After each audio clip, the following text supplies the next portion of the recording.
nasty to your customers because you're not going to sell at the lowest prices. You're going to prop up prices and so forth. And so I came up with a model that basically flipped it all upside down, because if you were a Martian and landed on Earth for the first time and heard somebody telling you that you should be nice to your competition, nasty to your customers, and nasty to your suppliers, you'd think you'd gone crazy, that somebody was looking backwards into the mirror, into a mirror and seeing everything backwards. So that method was really the impetus that started a whole movement. And now, when I first wrote it, people thought I was the devil incarnate, that I would destroy the economy of the United States. That Donald Trump is doing 30 years later. You don't have to do that. Yeah, pardon me? I know you don't want to talk about Donald Trump. I said that you don't have to do. Donald Trump is doing that. We love it. Well, we love it, man. You promised me we wouldn't make you said you won't comment on my president while I'm not overseas. My president. I would talk about our prime minister, but I can talk about your president. It's more interesting to talk about my president. Well, I would make everybody here angry if I spoke about it, no matter what I said. So there's no point in answering that question. I'm a good enough strategist not to step into a pile of mud and then be surprised that I'm drowning. You're calling Donald Trump a pile of mud. What's that? You just called Donald Trump a pile of mud? No, politics in general is a pile of mud. Okay. He's clarified. Yes. He can still live in the US. Yeah, I'll be able to read. Otherwise, you can go to Manu in Canada if Donald Trump. Well, I practically live there anyways. Who lives in Canada? He's a Canadian actress he was hosting. Where do you live in Canada? In Vancouver? Oh, anybody else who wants to adopt him? Slovenia, Belarus. South Africa. We have an offer from you from South Africa. We have South Africa. Can we auction him and make... UK? Okay. Well, the reason I was asking about Canada was just because I live about 2 hours drive from Montreal. So, yeah, so I go to Canada all the time, except now for all those stupid visa rules, it's more. To Montreal? Yeah, and we're going to walk from here. So let me know when you're coming, and I'll drive up to see you. Okay. Okay? As long as an automatic car. Yeah. So I just want to say one thing, and then I'm going to stop, about Donald Trump. You like his wife? What's that? You like Donald Trump's wife? Yeah, she's going to be wife number 4, because she looks like she's ready to divorce him. Okay, no jokes. Yeah, but the bottom line is he's not been all negative for the country. There's been many positive things that have happened, and our economy has grown tremendously under him. He hasn't destroyed the economy, it's quite the opposite. Not that I agree with all of his other policies, because he's a bit of a pig, and that's not to be quoted. What's that? You called him a pig? No, you're not going to quote me on that. What's that? Jokes about, yeah. I'm on live stream? Yes. Oh, you didn't tell me this. Where am I being streamed to? I hope. No, seriously. What's that? To the White House. Okay. Well, you are now responsible to buy me a house in India because I have no place to go. I am a citizen with a, yeah, so you better make it a good one. Just don't tell me to get your wife now. Pardon me? No, I'm kidding. Just don't tell I'm just what? kidding. Well, let's get back to strategy and serious stuff. We were talking about lessons from history for strategy and for leadership. Yeah. Okay, so what's your question? My question is, want, Dr. Arora can ask a question. I feel bad that I'm turned in the wrong direction here. Have eye contact and see you. So I see. Yeah, because I keep looking at this woman right here. She's my bellwether. If she smiles, I'm happy. So so thank you. No, I think Anurag, you were we're on a great train of conversation, so, you know, I think we should just continue and we'll take it forward. So I was just saying, see, you consulted with G when Jack Welch was the CEO. Yes, I did. How have leadership styles changed since then? Jeffrey Emmett came, now there's a new guy. Do you see a change in the leadership styles of leaders, whether it's leaders of the country, leaders of corporations, leaders of community? And if there is a change, what is that change? Well, in general, competition has become much more nasty over time. And so people are playing harder now because of it. But at the same time, there is a giant movement about not having hostile environments and so forth. So what has really happened now is that people are being forced to be much politer to each other in the work arena, but they're being basically wolves in sheepskin. So one of the best definitions I ever saw I ever heard of Hollywood was this was a bunch of people who acted like hippies and acted like the Godfather. I'm sorry to... You heard what he said? Can you repeat that? What do you think of people from Hollywood? Well, that they're people who act like hippies but act like the Godfather. And so they're wolves in sheepskin.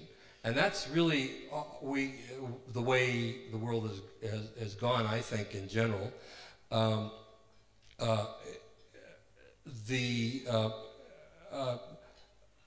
concepts of cooperation are still there, but cooperation is now becoming second to competition.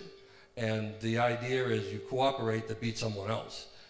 It doesn't eliminate competition, it just shifts the focus of where the competition is going to be.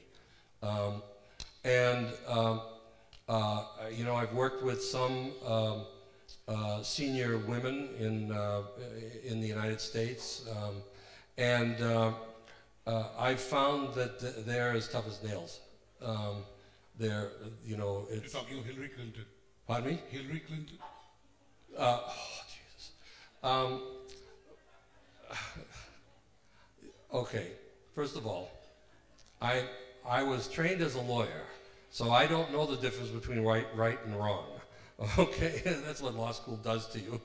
And I was brought up with the ethos that you work for any side that's willing to pay you, which is part and parcel with I don't know the difference between right and wrong. So I have worked for Republicans and for Democrats.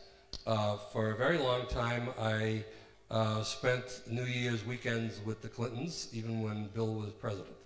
I did not support Hillary in the last election. It was, you know, between a rock and a hard place, really, to choose between the lesser of two evils. But do you think the Russians supported? Pardon me? Trump? Do you think the Russians supported Trump? Who? Do you think the Russians supported Trump? No, I think they supported themselves. Okay. And what they did was, it didn't make any difference which side they chose, because they've created constitutional crisis in the United States. So they could have picked, you know, the other way around if they wanted to. It's just they probably had more intelligence built up over time about Hillary than they did about Trump.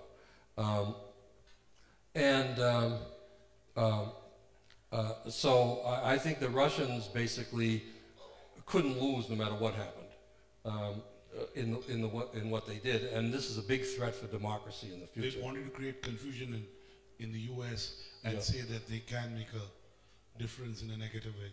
Yeah, exactly. It shows their power. It shows their ability to undermine democracy. Absolutely. And it showed the ability to make it so that whoever became president, there would be doubt about the legitimacy of the election. Absolutely. I think that's I think the Russians just picked the easier target. I don't think they really made a big difference. So what in your analysis, because we're focusing on strategy and leadership, what is the good thing about Donald Trump? Let's on a very serious note, and what got him elected? Okay. I mean, a lot of people voted for him, and What is the good thing in Hillary? But she didn't win. What are the negatives? Because you're an American, you've seen leaders. Why do you think the American voters didn't? I know it's a little late in the day to ask that, but... Yes. Again, as a disclaimer, I'm going to take a dispassionate view towards this from a strategic point of view, not an ideological of who I liked or who I supported in terms of their policies.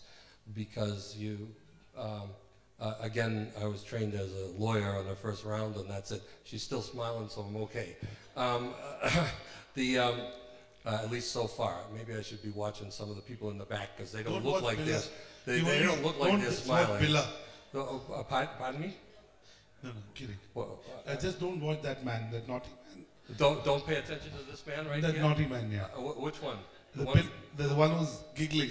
Now he's raising hands up. I see, the one who looks like he's being held up. Yes, yes. He lives in America too. Okay, so you don't count. The bottom line here is that the press in the United States has become so biased into one camp or the other that this whole process has now delegitimized the press, because I don't know who to believe. And so we get this... Certainly not Fox News. Certainly not. If you insist. Thank you. Thank you. I've learned that there's no point in arguing. You're attacking the media. Yes. And even CNN, for example... It's called the Clinton News Network. Pardon me? Trump has called it the Clinton News Network. Trump has called it the consistently negative network. Yeah, and so, for example, in a large number of states in the United States, more women voted for Trump than Hillary. And why is that? And what's that? More white women. Thank you for correcting. Yeah, thank you for that correction. But the bottom line is that the election proved something that CNN won't admit, and that is that women in general in the U.S., especially white women, are not a monolith. They have different perspectives. And one of the things that I respect, and why do I come to the Women's Economic Forum, and why do I support all, is because all gets it. The message that I got from the opening dias was that there were as many men up there as there were women, and that we don't have a war between the sexes the way it was being portrayed in the liberal media. But it turned out that there were women who had sons, and they were worried about the fact that now performance of boys in high school is going down. They stopped, basically trying hard. And, there's only so many times you can hear your mother say to her husband that I don't need you, I just want you. And as the son, you say, well, geez, that's a negative thing. And there are many people who recognize that they need more of a balance, and that there is no division between men and women. We may want to have different relationships, but the idea that one wins and the other one has to lose is a mistaken notion. And then there are a lot of women of faith who want to stay at home and raise families. And the U.S. is really multiple countries, much like India, where the ideas from the Northeast, the liberal ones that are captured in the media, are not the way women feel in the South, or where it's more religious, or in the Midwest, where it's more kind of family-oriented and not so bitterly divided.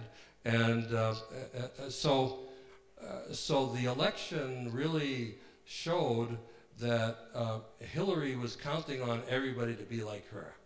And it wasn't true. It wasn't representative of women in most of the country, only in the Northeast. Okay, this is, okay, thank you. Thank you. Thank you, I support your but that's why I don't want to talk about politics anymore, because no matter but what you say, you can't convince anybody. Yeah. But I want to tell you why Donald Trump won. I told it last year to people, but I'll tell it for your bet. Do you know why Donald Trump won? Do you want to know? Yes. My nutritional therapist, not that I follow her, if I followed her I'd be different. She told me if you eat junk food, your brain makes the wrong choices. And the Americans have been eating junk food for 50 years. That's the reason Donald Trump won. Otherwise, right. On a serious note, I'm just trying to lighten up things. Coming back to leadership styles, give me three futuristic trends that leaders in any spheres can embrace. 3 ideas that the women in this room, people who are trying to build enterprises, trying to raise families, trying to make a difference to their communities can embrace. You know, you're at the Tuck School of Business. You sit at a table here, you meet entrepreneurs, you meet leaders. So tell us 2, 3 ideas that are very futuristic that we in the hall can embrace now. Sure. It's a hard question because I'm not a woman. I can't tell you what it's like to be a woman in a business setting. Leadership is not, you know. But there are some things that I've observed.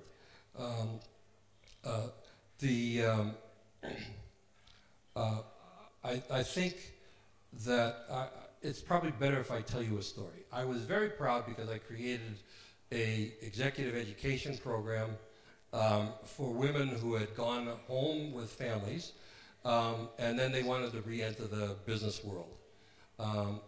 And so, but they've been out of the business world for 10 or 15 years, which in today's time, that's like a century. So we created something that would update them as to the new changes in the economy, just basic things about how the world had changed. And we ran this for 3 years, and we had a pretty good sales rate for it. And which year did you start this? Which year was this? Let's see. It was in the 2000s, probably from around 2007, 8, and 9. So 10, 12 years back. 10 years back, yeah. But the program ended up flopping. I was thinking, you know, we'd put a lot of people back to work, and they were all high potential women who gave up their careers for a while to take care of families.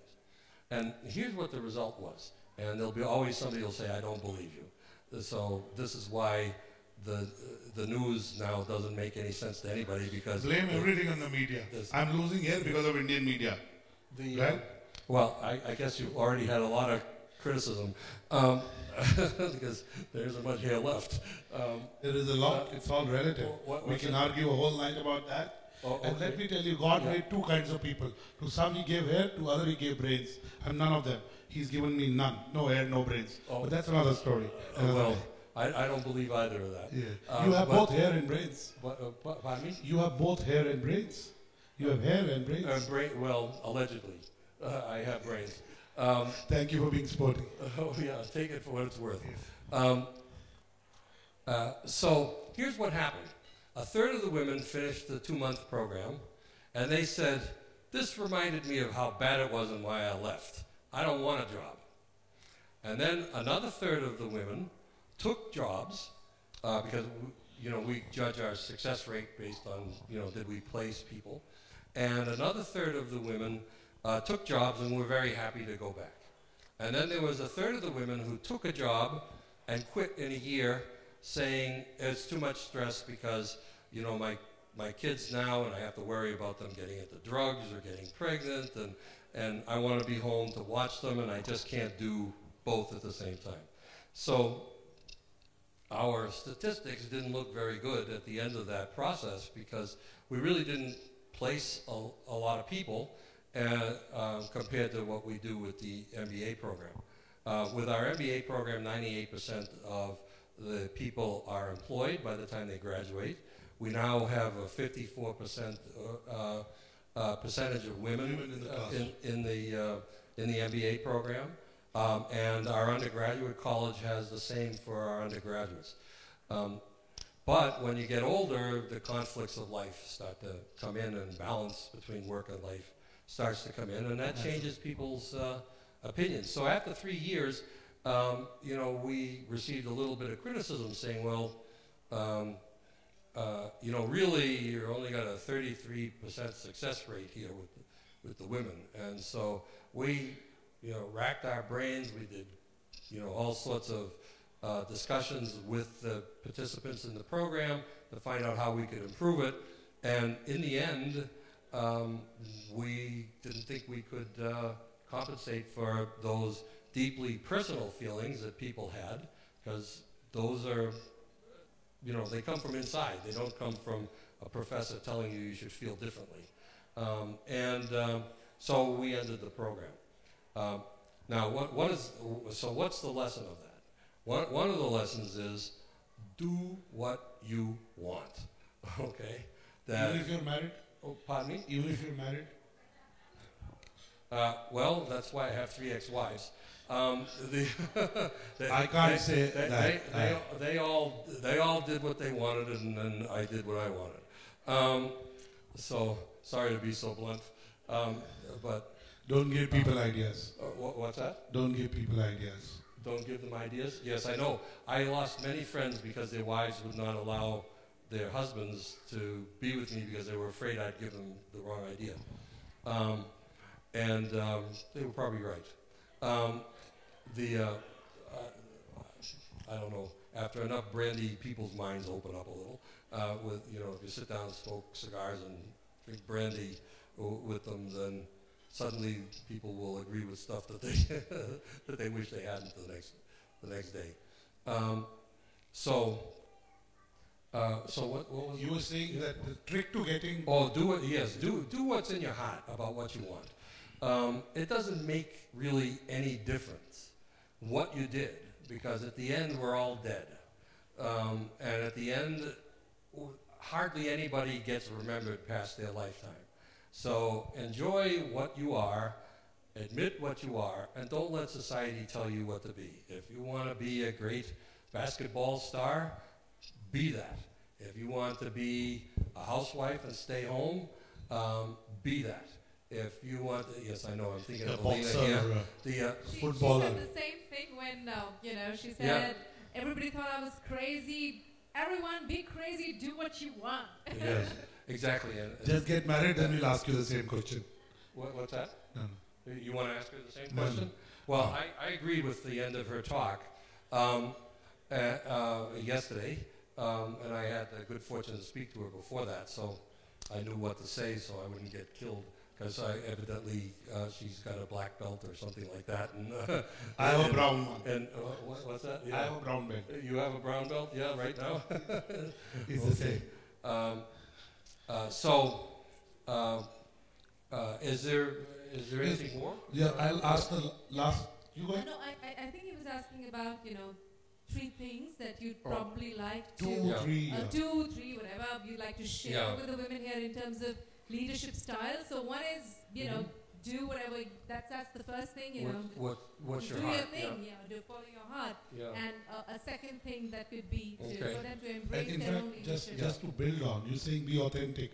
One of the serious reasons why people say Donald Trump won, apart from whatever, he came across as authentic. At least he came across like, this is who I am, take me or leave me. You know, it was all out on the table, believe me. I mean, I'm just saying one of the analysis. But, and Hillary looked quite the opposite. Yeah, very studied, very artificial, very formal. The second thing I want to advise you to do is don't underestimate the importance of men, because your daughters, their first reaction to dealing with men comes from how they deal with their father. And so you can have a father who raised you to be the best you can be, or you can have a father that raised you to be less than you are. And so it's very important to make sure that fathers understand how to raise daughters in a way that makes them feel important. And that's that's very important. So how many of you were here yesterday? I don't want to repeat myself. And heard me speak yesterday. Just a small percentage. So with my daughters, I have 3. I raised them by reading them bedtime stories. And most people read their children these kind of children's books. Alice in the Wonderland. Yeah, this kind of fantasy and all sorts of other hokey stories, that could have been picked out of a Disney movie. Instead, I read my daughters the commentaries on the Gallic Wars by Julius Caesar. I read them Machiavelli. I read them The Godfather. And it was a conversation. We talked about, well, why did this person do this? Why did he say that? How does that, did you ever see that happen to you in school? So I'd make them talk about nursery school, or in elementary school and high school. And I always spoke to them as if they were adults, not this coochie, oh, it's your little cute thing, because that is, in the end, kind of demeaning. And so my daughters grew up, and all 3 of them are now very successful. They all have strategy roles. One does all the internet strategy and search marketing for Toyota, both the car company and all of the dealers. I have another daughter who is the brand manager for Dove, which is a chocolate. I don't know if they sell it here, but the Dove bars is a very high-end premium chocolate. And I have a 3rd daughter who is the vice president of planning for Birchbox, which is a fashion retailer, fashion e-retailer. Yes, exactly. But it has a kind of twist to it. Every month, the customer gets a box. Yeah, because they do research on you on the net. Pardon? Birchbox. Yeah, Birchbox. Yeah. So every month you get a box full of different fashion items and perfumes and other things. You can try them. If you like them, you keep them. You get billed for it. If you don't, you send it back to them. And very successful growth company. Now, my son, who is the oldest, he kind of went the other direction. He was a slacker. Didn't study. He said to me, "Dad, what's the point? I'm not going to be able to get a job anyways." So he hung around. When he graduated from college, he came and moved in with me, and for 6 years, he stayed on the couch playing video games. And finally, I said to him, "Ross, you have to get out. I'm enabling you to be a bum, and I'm not going to do that anymore." And he laughed at me. And I said to him, "Well, and he said to me, you read me Machiavelli, and you read me Godfather, and you read me all these same books that you read the girls. What makes you think that I'm stupider than they are?" And I said, "Well, I don't. I just think you're not working very hard."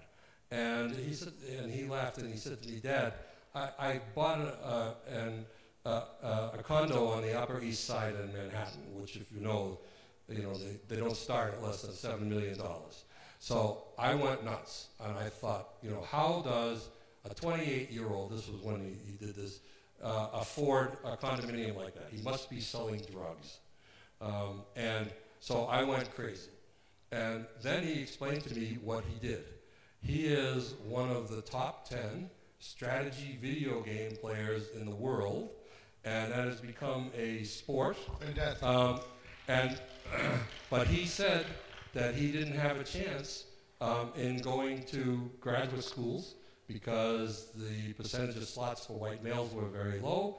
And I said, so what did you learn from, this is the third lesson. What did you learn from all that reading I made you do? He actually sat on my lap when I wrote my first book when he was a little boy, and we would talk about that book as well. And he said to me, the first thing I learned, and the most important thing is, there's no such thing as a barrier to entry. Entry Michael Porter. What's that? You can't get over Michael Porter. No. I hope he doesn't come in your dreams. No, his rigidity about his strategy has made his clients vulnerable, and has made me millions of dollars. So I'm actually very thankful to him for his contribution to strategy, or to my pun intended, or to my to my success. Where are we being streamed to? So yeah, do what you want to do. Yeah. And the second was that the role of fathers, you know, how you relate with your daughters is going to determine the way they relate to a male-dominated world. And this is how you, you know. He's pardon me, Vinay? He just talked about that. Yes. He just talked. Yeah. Oh, I see. Yeah. And so the third rule is barriers to entry are imaginary. The glass ceiling is imaginary. They only exist if you believe they exist. It is your willpower and your creativity that gets you around that. So my son thought, you know, in high school that he would end up not achieving anything. And he showed me a bank statement the other day. He's 32 years old.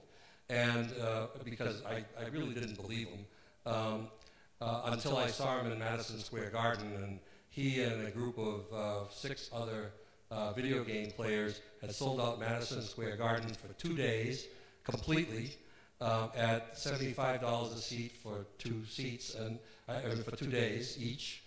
So it was $150 to watch the whole tournament, and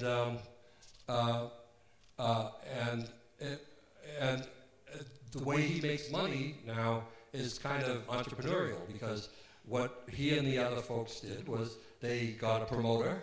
They managed to set up the promoter to advertise on the internet and sell out the tickets, and the promoter got a percentage of the revenues, and then the 6 of them split the profits. So I asked him, well, after the tournament that I saw, how much did you make for this afternoon's work of playing games? And he said, probably about a little more than $500,000. And I said to him, what? Man, did I mess up. I should have done something really different. And the bottom line is, there's no limit, there's no barrier to his success, because he was creative and he never took no as an answer. And that is a good lesson for women, because oftentimes people tell themselves that there's a barrier and I can't get ahead. And there's all kinds of opportunities out there if you're clever enough. So I think I'll take out the 4th one from there when you said, never take no for an answer. And often I feel that because we don't step out, and I'm talking from my own personal experience, no is like this, you know, fatal rejection, and you sort of go back within and you really take it personally. And I think, I don't know if it's unique to women or to men as well, but you know, drawing the 4th lesson from there is, somebody told me, and it was very beautiful, and I've learned to look at a no that way, and it just shifted my perception that no means next opportunity. And I thought that was beautiful, you know, and you don't take that no personally. And I think particularly for women, please correct me if I'm wrong, we do tend to take rejection a little personally, right? And I think that's one lesson. It's like, don't take it personally, you know, just move on with it. Yeah. Actually, that's a very good point. One of the best things my father did for me was when I was about 8 years old, he signed me up to sell Christmas cards in the summer when nobody's thinking about it. And I had to go door to door, and of course everybody slammed the door in my face, because who's thinking of Christmas cards in July? You know, you're thinking about different things, vacations and so forth. And so I would go to like 100 houses and they would say, no, what are you, insane? And then I would find one place where there was somebody who would then buy thousands of dollars worth of Christmas cards, even though they didn't need it. And so my father told me in life, 10,000 no's don't count, it's just the one yes that makes the difference. And focus on finding the one yes. And so that's how a kind of crazy fat guy ended up finding 3 wives. That's right. We have it's the same principle. Now you know why I'm sitting here. I'm making joking. sure there are no more wife jokes here. Okay. Okay. Yeah. But we have a yes bank in India, you know. No, there's more a story about me. They say yes to every time you ask loan. So. I had one question, Richard. Vinay and I have had this conversation, and you know Vinay, he's quite like your blood brother, and I get pretty much the same bad answers from him like I do from you. But I've had this independently with him, and I'll have it independently with you. Here we talk a lot about connecting the world, bringing people together, uniting the world, biting over the differences and the divisiveness that exists. And we want to do it through our businesses. We want to do it through whatever we do. That's sort of a core value driving women, is a sense of harmony, bringing that. And I come from a culture where in India we say it's a prayer and it's a feeling and it's a belief. And we say Vasudeva Kutumbakam, which means that this whole world is one big divine family. Your worldview is that we are all connected and we are one big family. And you look at others, or at least aspire to look at others, and it's good to look at others. You're a good human being if you look at others with that feeling. So you start with the premise that everybody's good. Goodness is the default. Everybody's good. Whereas on the other hand, I've been in the West, I have studied there. People are surprised. They say, there's so much stuff happening around the world. How do you start with that premise that everybody is good? This could be a problem. You doubt, the whole culture of doubt. So you don't start with the premise that everybody is good. You sort of, you figure it out. And also, instead of the world being one big, happy, divine family, the world is actually a battlefield, pretty much where all the strategic thinking and Machiavelli or even Chanakya from India, all that comes. How do you reconcile these two? Because I guess there's some truth to both, but I had a tough problem because I would just trust everybody because I took that belief very literally. And I said, oh, everybody's good. But in reality, you have a reality check and all that. Yet in intent and feeling, I would still want to feel that way and still want to approach other people with trust. So I don't know if I'm making sense with this question, but whatever you get of it, how do I reconcile at a mental model where I want to, look at the whole world as one big family and want to continue connecting everybody, and at the same time look at the world as a battlefield, perhaps in my limited role as a businesswoman or perhaps in my own limited identity. How do I reconcile these two? Is that a question? It's a very interesting question. I'm a product of the Western thinking that you just mentioned, and especially to the extreme being a Sicilian, because our world was harsh, and Sicily was invaded by the Greeks and the Carthaginians, and then the Romans, and over the time the Normans, and the Northern Africans. Muslim control for many years, in fact for about 3 or 4 centuries. And then the Germans, the French, all attacked and controlled, and the last... We, the Indians, did. Oh, pardon me? For the record, we did not attack Sicily. We? Indians, we did not. No. So you're nice to you. No, you... The land of Gandhi, we've never attacked anybody. She's right. Unfortunately, that was not the world that I grew up in. So I was brought up with this kind of scrappy, hard-fighting world.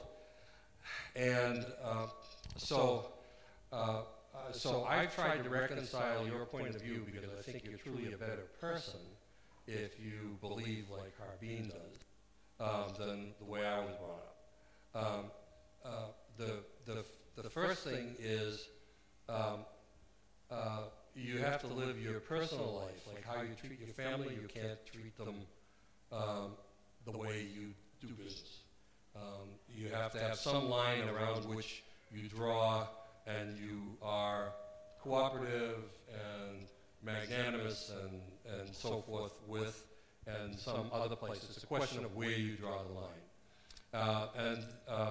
The second one is that I believe in the old Sicilian saying of hold your friends close, but your enemies closer, or trust but verify, because there are two sides of every human, and bring more awareness, and you continue to have a mental model because that's the person that you want to live with, you know, and have those as values, but bring more awareness into that. Yes. But unfortunately, maybe I picked the people that I work with, or they're self-selecting to my style of strategy, but most of the people that I work with are pretty aggressive. Do you have to? No, all over the world. I've had. But do you have to be like that to be, a big boss in business? Well, I haven't found anybody who isn't. And while a lot of people look at Donald Trump and they say he's kind of a crazy man, I've worked with a lot of other billionaires and wealthy families, and almost all of them are just like that. And it was a secret to success. So, and part of it is Machiavelli's idea that it's better to be feared than loved. And Obama was loved around the world, but the North Koreans are afraid of Donald Trump because who knows what the guy might do. And that kind of little hint of craziness makes people think that they might be better off cooperating and breaking down barriers and creating peace. So there's a delicate balance. Professor Devani, you should know today North Korea and South Korea came together and officially kind of made peace with each other. Yeah, that's because I think that the North Koreans basically understood that if they didn't do something, Donald Trump would do something outrageous. Or at least that's... You're still crediting Donald Trump with it?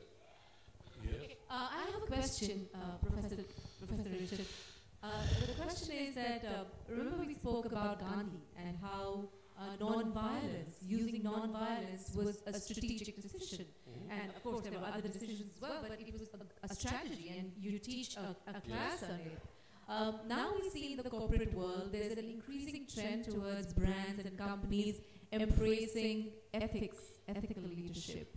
Facebook has been in the eye of the storm, and he's had to come out with the fact that, we didn't do enough, which means we weren't good enough. We didn't take care of our people enough. And we're talking about sustainability. We're moving towards the sustainable development goals, and ethics and goodness, all that's becoming part of the lingo of business, which wasn't so much the case earlier, which was business was just the role of business, the dharma of business is just to make profits. And now that sort of line is changing. Do you think goodness, because the topic is economics of goodness of our whole conference, and we are discussing about that, do you think in our times goodness is also going to become a strategy, a good strategy for growing your businesses? Well, we have a lot of laws in the United States that are meant to create goodness. But usually they have secondary and tertiary effects. One of the things that I taught my children, my students, that I work with my clients to do is to think multiple steps ahead, just like you were playing chess, and look at what's the consequences of each one of these things. So one of the consequences, for example, which people don't like to talk about, is we've got now all kinds of political correctness rules for hostile environments and for sexual harassment and all sorts of things. But in order to enforce them, we basically have to listen to rumors, unverified stories, and there's no due process in order to have that happen. So it's most of these things that are goodness are actually just shifts in power in the way I look at it. And as a consequence of that, I'll give you another example. We have all these rules for ethical drug development in the United States. You have to go through the FDA. But the fact is, what those rules do is they restrict innovation by small firms. It's only the large firms that can play. So a lot of these things that are good on the surface have usually a secondary effect that's negative. Now, if I were smart enough to know how you could fix all the layers of effects, then I would be king of the world, and Mr. Putin would be calling me, and Mr. Trump would be calling me to ask my permission to do things. You already advise the defense, the State Department. Both, yes, at different points. I have worked behind the scenes with several G7 prime ministers or presidents, and all American allies. I don't do anything other than that. But I also have worked with billionaire families in the United States, in Italy, in Turkey, in Saudi Arabia, in Israel, and in Korea, and there's many other places. I don't want to bore you with a long list. You are never boring, Professor Richard. I mean, I could just call you anytime, and that could be infinitely done, and I would still learn something new. So you are a university unto yourself. Really? I mean it with all my heart. Another few pounds and I will be. I like that. Dr. Arvind Vora, I know I just want to respond to two questions you asked, and very brief. You talk about balance between the East and I think you see people as you are. You see people mostly as you are. So if you trust people and think they are good, there is a good chance that you actually are good. Second, I disagree with you when you say that today there is more goodness. We have to do CSR, we have to do ethical leadership. You know, Mother Teresa was the world's first social impact entrepreneur. She just wasn't called that. By the way, she shared her birthday with Vinay. Second is the Tatas built, Jamshedpur. So they did CSR, and we talk of building sustainable communities. We talk of, the triple bottom line. I think those things happen without they being called that. So today we have to talk a lot about it because people are not doing it. So we have to bring it to their consciousness. That's my view. And shall we wrap? Yeah. So I'm going to do to you what you did to me. So you're calling me evil because I see competition in the outside world. You're Italian. You're Italian from Sicily. How can you be evil? What you just said, Anurag, that you see people as you are. Yeah. So if he is seeing evil in people... You can't generalize. You cannot generalize. You cannot. You share something. I see. So just remember that before you take all of my words out of context and put them in the newspapers. I'm from the media. I always do that. That's what I do for a living. Yes, I know. I think it's absolutely, to unravel Professor Richard Daveli is not possible in a half-an-hour conversation, and I'm making sure that he's going to stay here with us for at least a week here, and we are going to be having lots of these conversations. We are just going to make use of this great opportunity that we have. I want to offer this opportunity to some of the people in the audience here today. If you have a question, okay, I'll start with you. Abhishek is an auto correspondent. The lady from Canada. Okay, lady.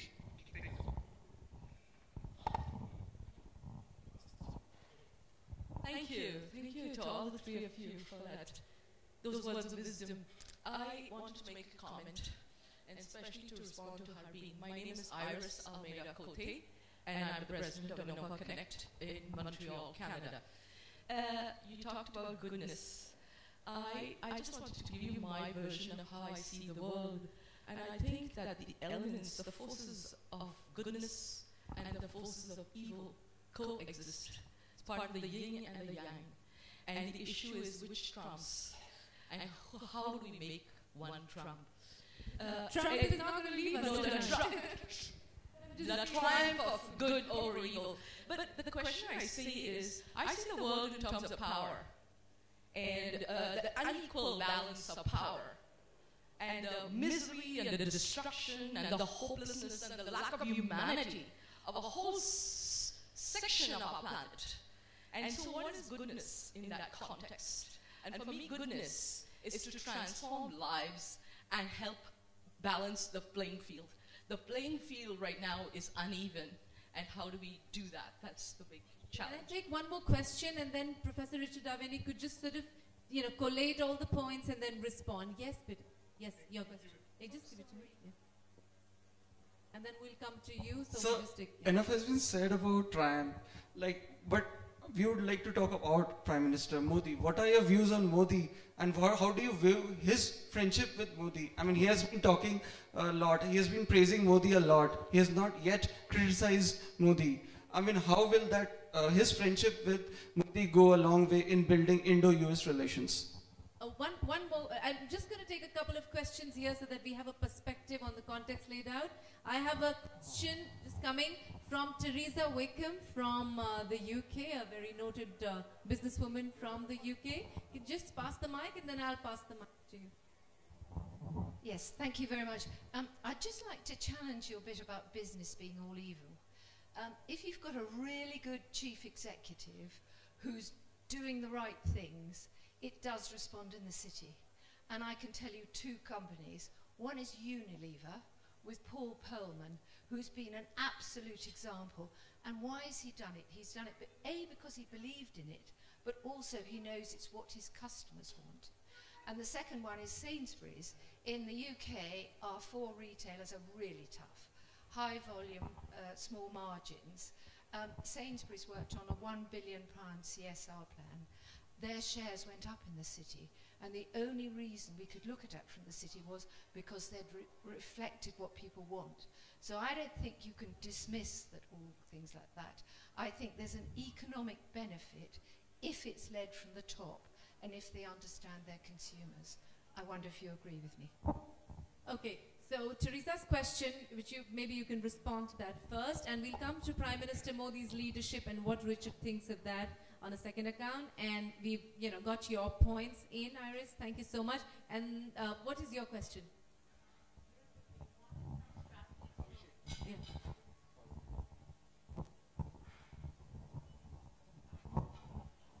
Yeah, go ahead, it's on. Okay, in a domain like solar, where we operate, I work for one of the largest companies, Tata Power Solar. We are trying to look at strategies to increase our market size and penetration. I'm looking for 3 strategies because number 1, Tata products are all good, completely ethical, but higher priced. And number 2 is that because of our competitors and their lower costs and their lower market prices, etc., we're not able to compete. So what are the strategies you could give us? Okay, so that might involve a little more detailed discussion for Richard to get into the specifics of the question. So I'll start with, which one would you like to start with, respond with? We have 3 questions. Teresa's that when there's goodness at the top and commitment and you really want to do, and it's possible, right? So, and it's economically, goodness is a good strategy because it makes economic sense, and yours is on the leadership of Prime Minister Modi, his comments, and yours is on solar. When you have high prices and good quality and ethical practices, how do you compete with something that's also very low priced but not ethical, but the customer just goes for the lower price point? How do you sort of, what is the strategic way that you can succeed and thrive in such an environment? So, Let me start with the first question about evil and goodness. It's a very good question, but it misstates what I said. I did not say that it's not possible for both to happen at the same time. In fact, it's very Western to think you have to choose.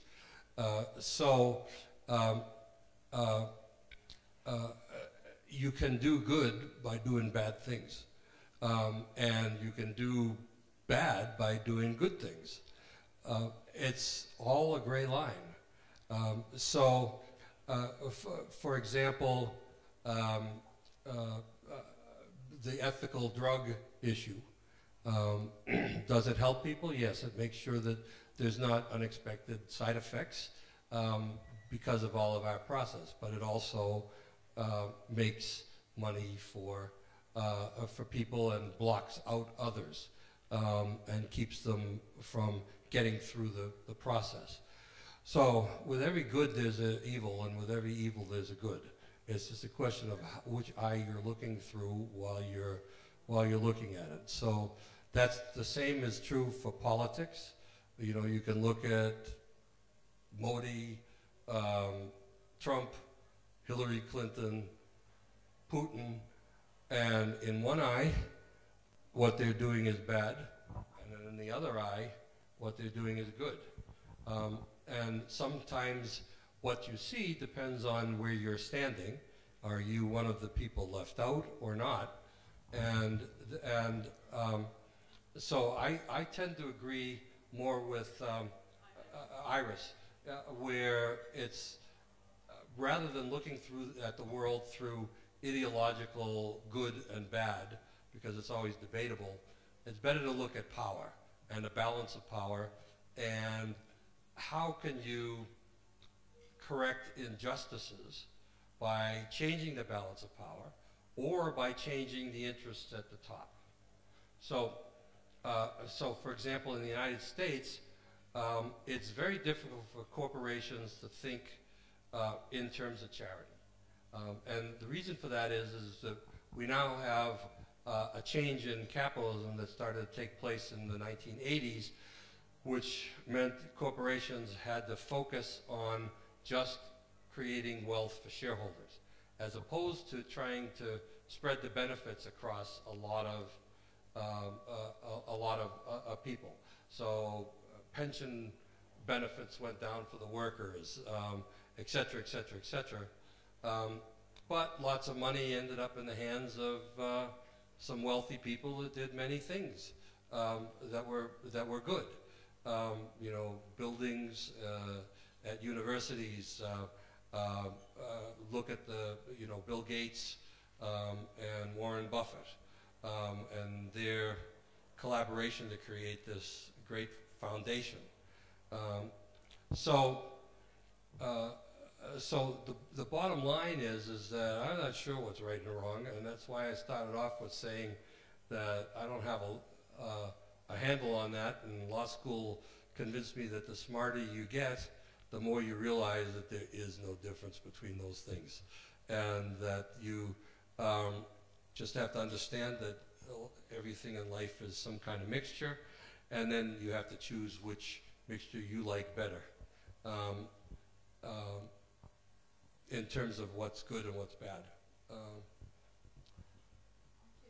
thank you. So do you want to foray into Mr. Modi after Trump? I've always believed that the United States and India are natural allies. We share common colonial history and legal background. We share democracy and human rights as issues. There's a great deal of diversity in both of our countries. There is just a tremendous amount of similarities. And honestly, I think India historically has made it very difficult for the United States to be friends with them because they won't take a side. And you can't take our nuclear technology and then 2 weeks later take the Russian technology, because it's a slap in your face. And so you can't be on both sides of the fence. And that makes a problem because of trust. Now, Prime Minister Modi seems to be the best Prime Minister that I've seen in years and years and years. I truly believe he's trying to make a difference in the world that's very positive. And maybe I shouldn't tell this story, but on one of my previous trips, Prime Minister Modi was very big on sanitation and getting more modern toilets available for people. And I did a little tour of companies that sold toilets and tried them all out with photographs as a means to promote that perspective. Of course, it was simulated. It wasn't actually my using the facilities. And I think that he reminds me of Rudy Giuliani, the former mayor of New York City. He's tough, and he also recognizes that little things change big attitudes. So,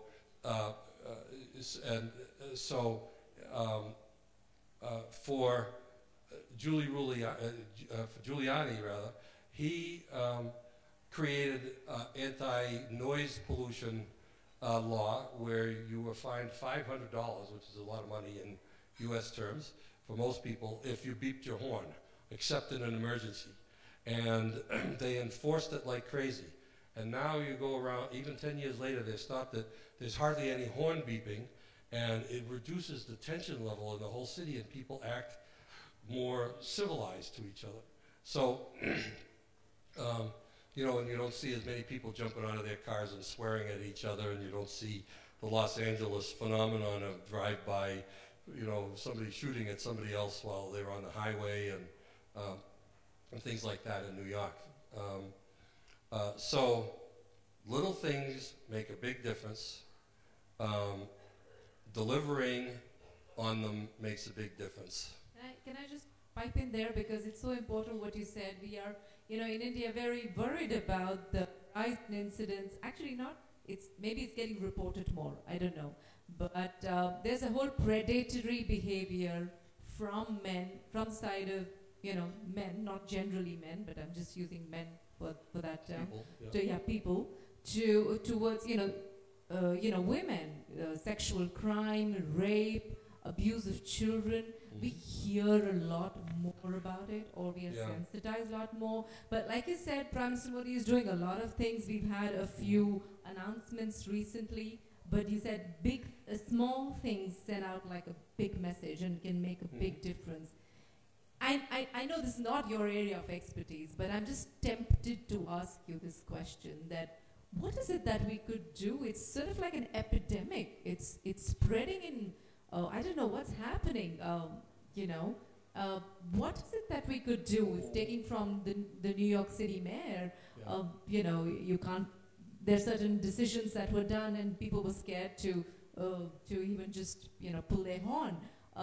What is it? Is there anything that, I don't know, thinking aloud, that could, you know, sort of dissuade people, you know, from this predatory behavior, or, you know, towards women? Yes, towards women, towards children. It's, you know. Nobody that I know, including myself, supports this kind of predatory action against children, against women. Just going back to Mr. Modi's leadership and opportunities, since he's, like you said, he's making these small things which can make a difference. Any idea to Mr. Modi? You know, I don't know, to us, but what could we do? Well, you know, for me, I want to personalize it, because I had 3 daughters, and I didn't want this to happen to them. And I know that there is a small percentage of men who are outrageous. On the other hand, there was a time in the United States where 75% of the marriages resulted from people meeting at work. Nowadays, that's completely impossible. Um, so, because of all these rules and regulations. So we have to be careful not to throw out the baby with the bathwater and treat all men as evil. No, not at all, not at all. It's just that, you read a lot in the media, you hear about incidents of just, children being subjected, women being subjected, to these kind of abuses. So what is it in terms of policy terms, in terms of a leadership as a political leader? Maybe we'll think about it more, we'll talk about it more. It's not an easy topic to address. It's something we all are grappling with. As I said, I was just very tempted to pipe in and ask, but we probably might just discuss more about it. That kind of policy I don't know a lot about. No, I'm sure I can still get my answers out of you. I believe I can get out any answer from you, Professor Richard Aveni. I really believe that. Yeah. And I think we just need a more focused conversation around this, so I can also explain to you the larger context and the nuances, so that we can sort of come on it. Your last point on the solar part of it, I don't know if you need more context on that, or some generic sort of thing on high quality, high price, ethical practices on the one hand, and competing with just low prices which are taking over the market. You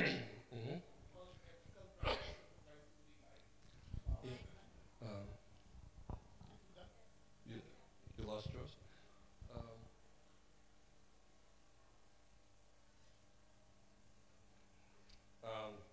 You're not going to like my answer.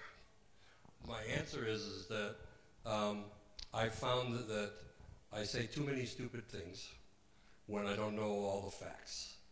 And I don't know all the facts, and it will take you multiple days to know what's going there. So you can't expect me to give you advice when you've been thinking about it for a lifetime, and I have the facts of 3 minutes. I think it's like a diagnosis with a doctor. If you don't give all of the things, the whole story, the history, all of that, whatever is prescribed to you. I mean, you could go with a headache. Now, it could be because of 10 different things. The headache could be a symptom of something very serious in the brain, or it could be because you're not sleeping enough, or it could be... It could be anything. And so it's kind of imprudent to make decisions based on that. So I really don't have an answer for you. Totally. Excuse me. You just want to close. I'm sure you want to eat dinner. I do definitely want to. You're a guru, management guru, you're a management consultant, you're a professor. Who's one management guru? Clearly we know you look down on Potter. Who's one management guru, or a thinker, or a doer, or a leader that you look up to? And one book, apart from your own books, that you'd recommend to the audience to read. One person you look up to, and one book that you would recommend us to read. Yeah, I promise I did not make that sound. Maybe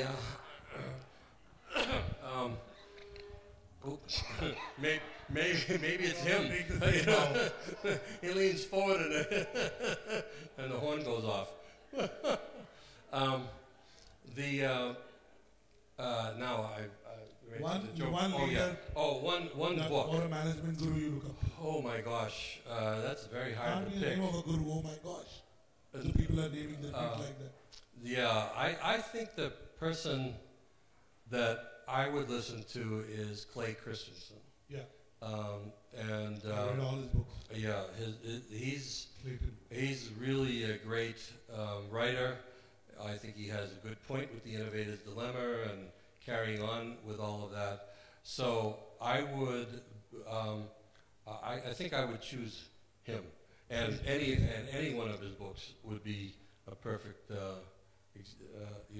thing to read. Fantastic, I couldn't agree more. He takes you to the same old idea with some new context and makes them relevant. Yeah. Kind of new vocabulary. So Yeah, he I'm makes not you sure the rethink. ideas are new, but yes, it's very interesting read. Well, I think his ideas are fairly, Okay. so who would you pick? I mean, depends on what you want to read, but the best one I love, Tim Ferriss' books. Keep them at my bedside, The Tribe of Mentors.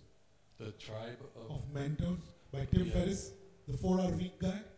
The who? The 4-hour week. Tim Ferriss, the radio show host, the podcaster, Tim Ferriss. He's not a Yeah. guru. No, I But don't. you- I don't know. I read a lot of books. Yeah. But the one book that I love reading, which it's about entrepreneurship. Billa, you could read it. It's by a guy who built a $1.2 billion company, sold it to Hewlett Packard, and is now a partner in Anderson Horowitz. Mike Horowitz wrote it. It's called The Hard Things About Hard Things. Michael Horowitz wrote this book, Horowitz, yeah. The Hard Things About Hard Things. I That's see. a book I loved. It doesn't glamorize entrepreneurship. It's very honest. Mhm. And on the way, I read a book called Ikigai, which is the Japanese art of living beyond 100 years. Mhm. That's another book I recommend. Beautiful book. I see. Yes. For me, Oprah Winfrey, the next that's a president of clear. That's a clear choice for me. It's Meg Whitman. Yeah. Meg Whitman. Yeah. Meg Whitman. Meg Whitman. Yeah. She's retiring Yeah, from yeah. HP Yeah, now. yeah. She ran for a political. Yeah, she also ran for governor. Yeah. This woman is a natural leader that, yeah, you should. I said last question, but I'll ask you, will America have a female president ever? Of And course, when? of Which course year? we will. But, And if you had to put money on one, who would that be? well, Would it be right a now, representative in the UN? yeah, I don't know who it may be because, I don't know, because I couldn't tell you what male would rise to the top. Right Do you now, think our Oprah selection Winfrey is would make a so good president? Who? Would Oprah Winfrey make a good president? Oprah Winfrey?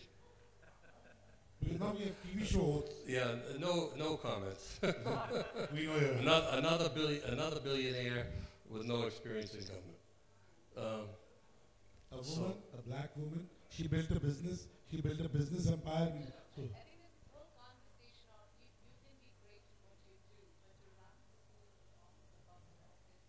maybe, yeah, okay.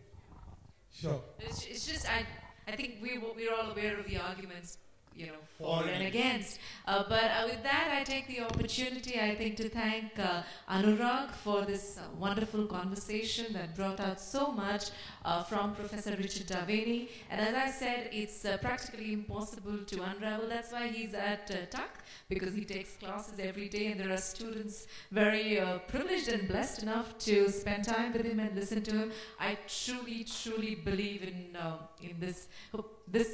in the professor who I call my soul brother. He's an amazing, amazing person, an amazing human being who's always there with optimism. He's available to you. You're a gem, Richard. Really, thank you for coming here for me. I know you've come here for me and Vinay. So both of us would like to really thank you for your presence, for the gift of your presence, and for just sharing your brilliance with such a beautiful big heart. Thank you, Richard. Thank you.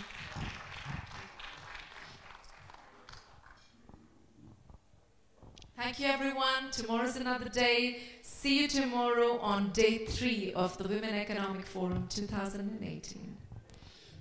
And there's also dinner. So, thanks. Thank you.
but it's been that way for a long time. And so the question is, will it change enough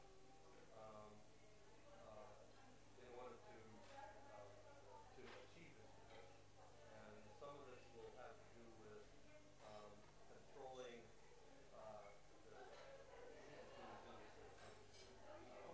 businesses.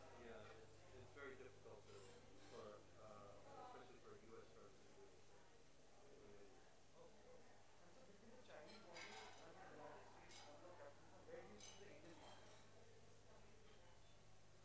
I'm not sure the Indians have a model. And the reason is it's so diverse that, you have odd things like socialist, communist controlling some states, and they outperform capitalism in other states.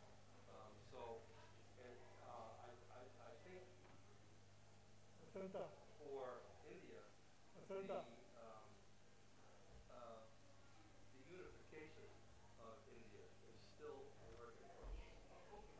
And that needs to be pursued. So, for example, after the American Revolution, we were a federation of states with a weak central government. And there were tariffs for going from one state to another, all kinds of rules and regulations that weren't consistent between one place and another. Made it very difficult to do business. I think India has the same problem now that they have freedom, even 50 years later, or 60, how long ago was it? 70 years, yeah. 70 years later, you're still working to throw away some of the British things that are holding you back. So each one of the states needs to become weaker and the central government stronger. The roads have to be built across them. They can't be places where you have to stop at every border and pay a tariff and a bribe to get across. What's that? It's gone. That's gone now? Okay, so that's one part of the step. And the rationalization of business laws and regulations across all the states so that you can do business with one product in all the states. That will, I think, allow India to build the economic might of a whole nation rather than a kind of collection of smaller states that individually do not have the same power.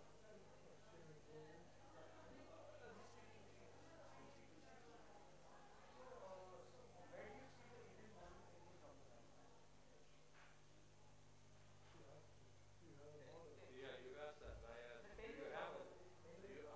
no idea what the Indian model is. I don't think any Indian can tell you that either. Because everybody